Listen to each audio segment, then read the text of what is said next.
Sri Joseph Vijay எனும் நான் சட்டப்படி அமைக்கப்பெற்ற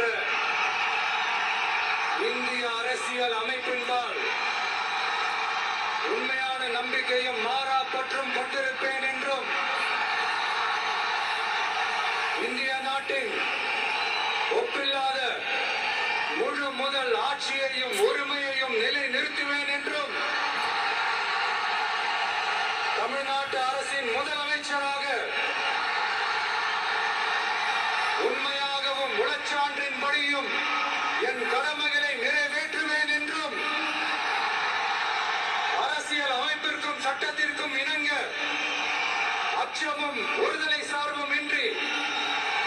விருப்பு வெறுப்பை விலக்கி